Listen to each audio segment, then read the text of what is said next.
I think it's no secret that the NPA is, our number one driving issue is going to be public safety. The public safety issue is paramount in Vancouver. We did a walk today, and a walk around, thank you, with the BIA, and it was very clear that business after business after business is facing an existential crisis related to crime. Excuse me. People are leaving the city because of crime.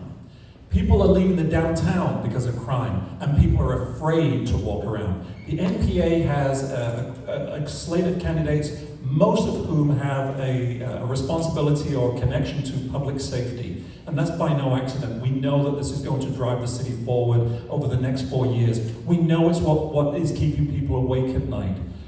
People of different nationalities are afraid because they're afraid to go out. I spoke to somebody the other day. His father is a 95-year-old man from Hong Kong who was surrounded at a bus stop.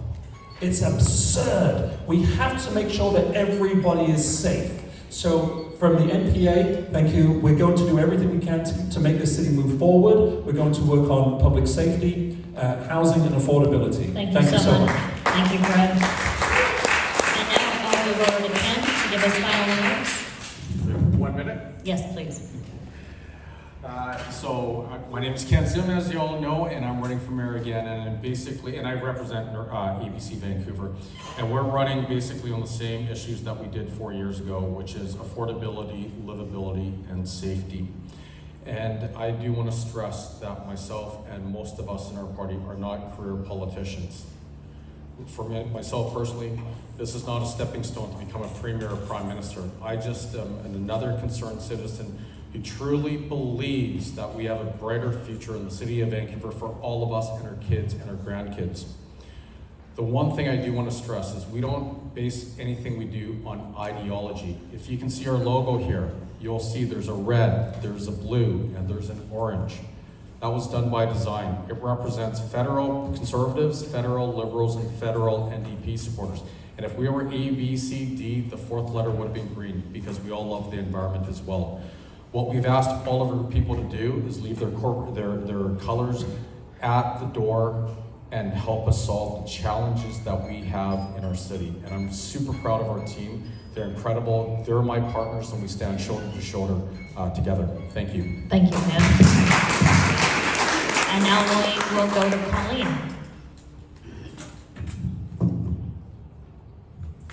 Well, I'm here because I don't want to be the last generation of my family that can afford to live in Vancouver.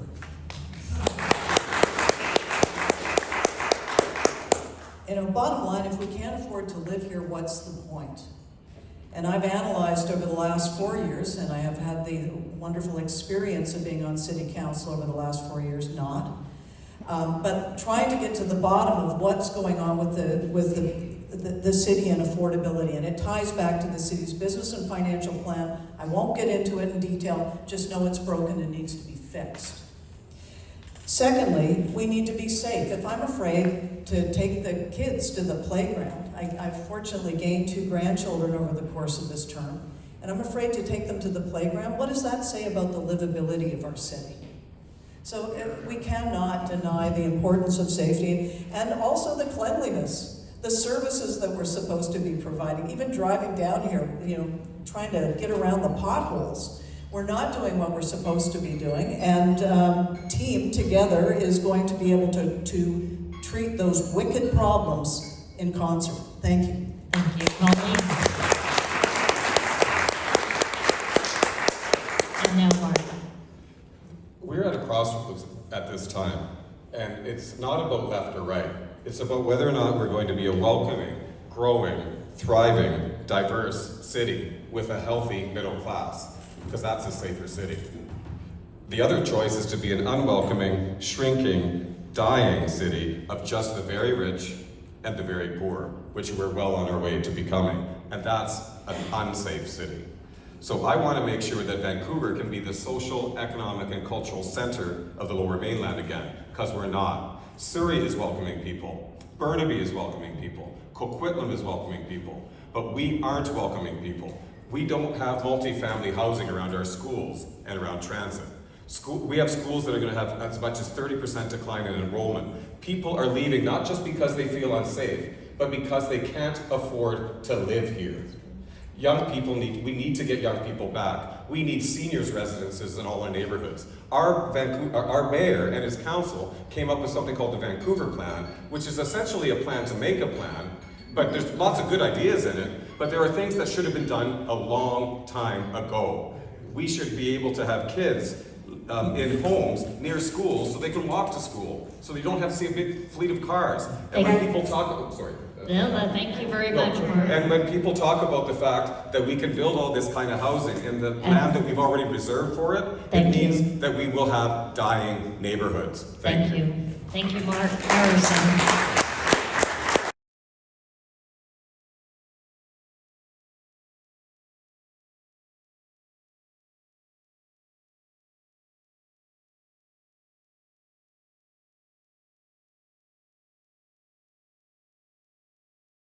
Yeah, look, I wish we could wave a magic wand and say, look, on October the 17th, everything's going to change.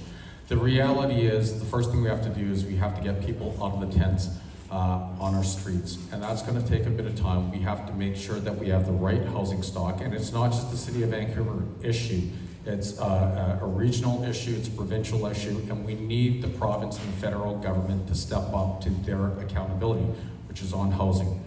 Once we have those options out there, we can get people in the housing they need. Then we can start enforcing bylaws, like, you know, after 7 o'clock in the morning, you have to take your tent out of the park, right? Like, we can't change the Human Rights Act, which allows people to be in those parks, but what we can do is we can enforce those bylaws once we have housing solutions for those individuals to stabilize that situation. And so we're going to take an empathetic approach. It is going to take a little bit longer, but anyone who says that they can do otherwise, I just don't believe it's going to happen, you know, in the next 2 weeks. It's impossible. Thank you very much. Thank you. As we were talking about before, we would identify vacant land where we would intentionally, for people with tents to live in, and we would start enforcing the bylaws now. Because these camps could, we would provide washrooms and shower facilities and security, and it would be a secure place, and we've just got to get people away from the streets. Thank you. Colleen. What we have to make sure is, as we triage people out of the tents and find them appropriate housing, that there isn't a huge lineup behind them. Because the attitude across the country is, come on down to Vancouver. It's the weather is great, we'll give you a free place to live, free drugs, free Wi-Fi, 2 meals a day. I'm exaggerating for effect, but not really. We have an issue that we continue to be a destination, and we're gonna have to address that. But meanwhile, we do have to get people off the tents, off the street, especially down in Hastings Street. We can look at parking lots, we can look at the PNE off-season. I guess, again, treating this like we have a refugee problem where we have to get people properly settled, whether they have mental health issues, and that's a regional issue. I mean, we should be talking to Coquitlam and Riverview, and they've got some successes out there. Tiny homes is something that's been discussed, but not just putting a bunch of people in parking lots, putting them next to churches where they've got kitchens and bathrooms to support them. Treating women and children that are victims of domestic abuse have got to be treated differently than people with opioid addictions. But we need to be able to triage people, and we need a place to do that, or places, and it will all go from there. But we have to stop attracting it. Thanks. Thank you very much.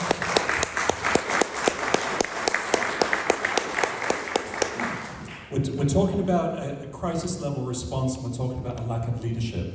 Mr. Sims saying it's impossible. I'm telling you, it's absolutely not impossible. It's about leadership. If you have the right leader in place, this is entirely solvable. So we can't create tent cities. It goes against the United Nations human rights on homeless people. You can't create tent cities. You can't designate an area because there's actually, I'm not going to say legislation, but policy from the United Nations that completely prohibits it. We have to eradicate it, and we do that by providing shelter.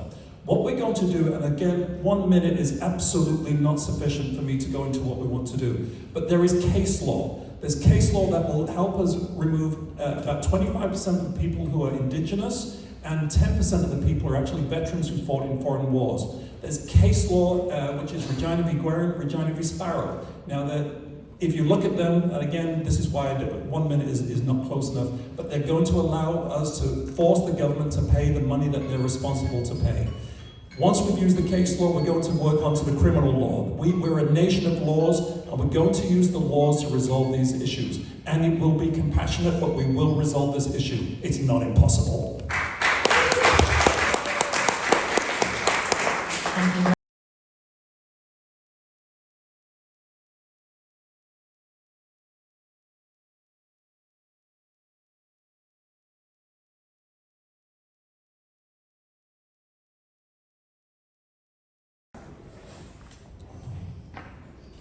This council approved every single rezoning application that came before it.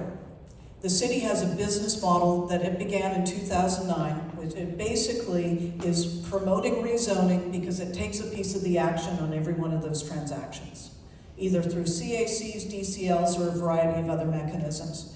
This has led to the galloping land inflation that we've experienced in this city. And yeah, you're right, this is just a plan. The developers have to come back and put every one of these rezoning applications in, and they'll just, in the end, rubber stamp them, because the city has a vested interest. It's addicted to the money that it's getting from these developments, and that's what's behind this.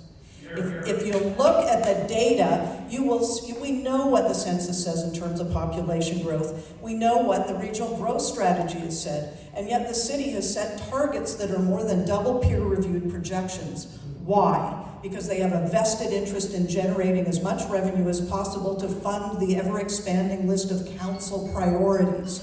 So make no mistake about it, this is a business scheme, and we don't need to take it. I went to legal at the city and I asked them point blank, and the answer is we can rescind this plan and we can fix it. Thank you. Thank you very much. Anyone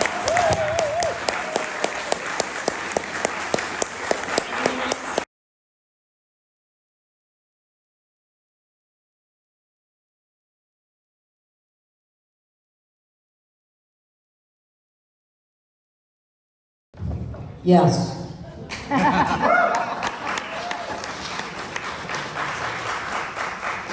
Look, this whole Broadway plan idea has been cooked up over the last number of years. The way to think of it is take the map of the city, map out the 500 blocks from Clark Drive to Vine, from 16th down to 1st. Now look at it all on the individual lot levels. Now put a spreadsheet on top of it, because that spreadsheet is the business model that the city, between finance, real estate, and planning, has used to cook up this deal. And it's ultimately a revenue generation deal, and it is not about what's best for the city. Sure, we got a subway going down, and it makes sense for putting density around the subway stops. But to basically steamroll 500 blocks of the most affordable multifamily housing that we've got in the city is just misguided.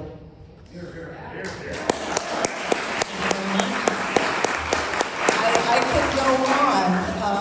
Look, a livable city is a balance. It's a balance between housing, mobility, community amenities, commercial space, and green space. And that Broadway plan is not leading to a livable city.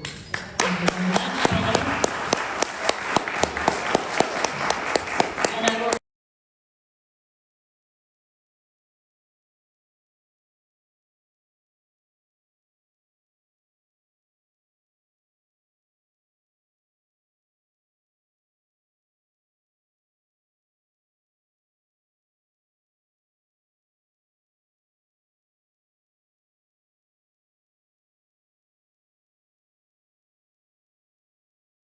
do to stop the major tax increases? Great question. So again, when I came and I spoke to my team, can we reverse the tax increases because people are hurting with an affordability crisis and we can't really put more tax burdens on people. And so what was relayed to me, and again, as I said earlier, we cannot make promises that we can't keep, right? We have to say the things that we will. The reality is the city's committed to some pay rises across the sectors of the people that are working there. So, and if we say that we're going to halt tax increases, the city can go into bankruptcy. So we can't commit to that. What we can do is remember there are so many people, so many spaces that are in jobs that have been created over the last few years. The budget has inflated by $359 million by Kennedy Stewart. We have to find the cuts. We have to find the savings. We've got more than 40 people working on media in the City Hall. There are 135 people, I understand at least, working on climate in City Hall. This is more than Ottawa, and some in the media section, I believe it's more than the Pentagon. So we have to work on this. We can find savings. Thank you so much, Fred. We move on to Colleen. Don't get me started. So the whole business and financial plan of the city was rejigged after 2009 by Vision. And we need to do what I've been trying to do for the last 4 years, which is a proper baseline review so that we can see what just happened over the last decade, now 14 years. Because we need to see where it's ballooned. We know the budget's doubled, and I know with property taxes we're talking operating budget, but there is an intersection with the capital budget. The money we borrow, we still have to pay off principal and interest on the property taxes, for example. So it's really incumbent on us to get in there and dig in, looking for downloading, duplication. All of these things have really proliferated. The city has gotten into areas that are fully outside the scope of municipal governance. So with our team, I mean, if you look at the bios of the people on our team, you'll see that there are people with significant experience in the financial industries at a macro level. And it's going to take a lot of rolling up sleeves and doing the hard work of going through the budget line by line. But there is no doubt that we can get it into better balance and slow the rate of inflation. Thank you very much.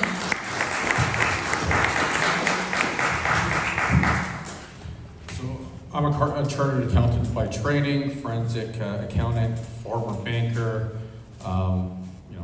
In textbooks. Yeah, I like numbers.